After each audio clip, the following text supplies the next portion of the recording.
The Great Powerseller Deception. It's human nature to want to achieve something. What normal person isn't delighted to be recognized by a person or organization in authority and praised for their accomplishments? This type of recognition can be likened to a ladder of success that we're encouraged to climb. For example, teachers commonly award colored stars to children who perform well in school. These stars are even stuck on a display board for other students to see. The eBay Powerseller program falls into a similar category. You're probably already familiar with the term Powerseller, but in case you're not, the term was started by eBay as a way of recognizing their top sellers in a tiered system according to total monthly gross sales.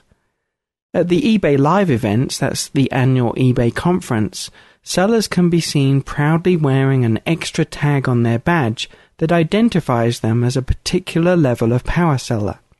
It's a big deal to most sellers. Strangely enough, though, when they're back in their hotel, no one else around them has a clue about what a power seller is, much less care that the person has an extra label on their badge. Be very careful about your perception of the power seller term. It's simply eBay's way of encouraging achievement among members. In a way, it's crafted as kind of a club which everyone is encouraged to be a part of. To the untrained eye, it appears to be a valid goal to aspire to, and as you might expect, eBay promotes this view. They want all sellers to become power sellers because it makes the company look more successful and hence more valuable to investors. But what does being a power seller really mean? In financial terms, being a power seller means that within a period of 3 months, a seller sold at least $1,000 worth of goods or services each month. However, it doesn't make any guarantee that the seller made any profits from those sales. For example, a seller may have sold $10,000 worth of watches, winning them the title of power seller after 3 months of such sales, but if they'd paid $15,000 each month for those watches, they would have actually lost $5,000 per month. Having the power seller title applied to a seller also doesn't guarantee that their business is run ethically. You see, eBay stipulates that a power seller's feedback percentage must remain at 98% or higher.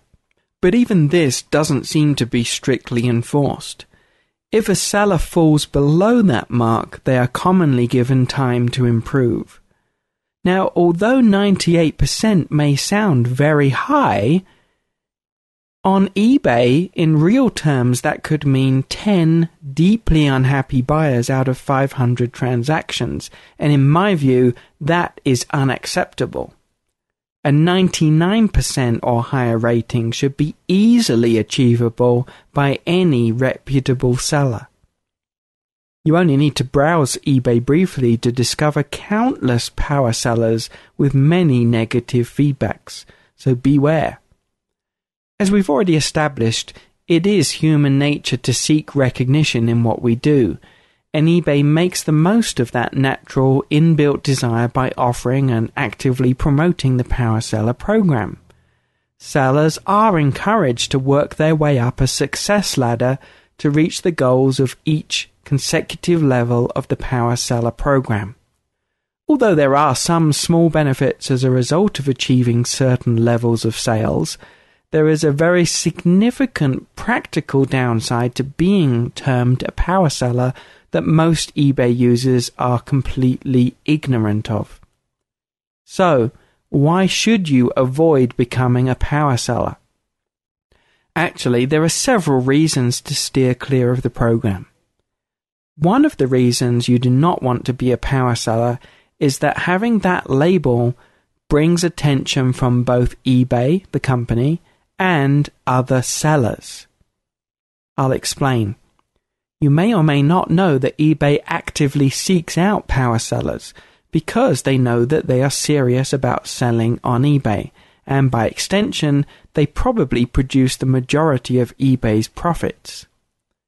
eBay staff contact Powersellers by phone and email regularly to encourage them to expand their business. That in itself is fine, but here's the downside. In offering practical help, eBay looks at your listings. Now, on the surface, that might seem like a good thing, but for traditional sellers, it probably is. But we're not traditional sellers. We're renegade eBay sellers. You see, the main problem lies in the ambiguity of many of eBay's policies.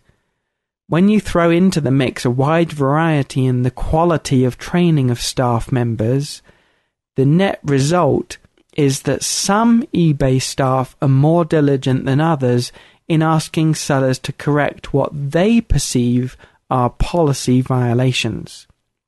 See, the same problem exists in any organization the size of eBay. It's impossible to be completely consistent and to consistently enforce policies that are open to interpretation and that don't apply to every seller in every situation. So you don't want attention from eBay staff. Being a power seller also attracts the attention of other eBay sellers, as I said. eBay encourages this by giving power sellers a special logo that usually appears at the top of each listing page by default. While I genuinely believe that most sellers are good and honest people, it's also true that a few get some kind of sadistic pleasure from reporting minor infringements of other sellers to eBay. Power sellers definitely bear the brunt of these attacks. It seems that some people resent the apparent success of others. The bottom line is, considering all these factors, it's better to stay away from the power seller program, other than perhaps using it for one eBay account for the times when you need to establish credibility with others, maybe suppliers, or to be listened to by eBay customer service. If you enjoyed this article and you'd like to know more about how you can use eBay as a marketing tool for your business, grab the special pack of training materials I've put together for free at www.sendmyfreegift.com. Head on over there now to www.sendmyfreegift.com.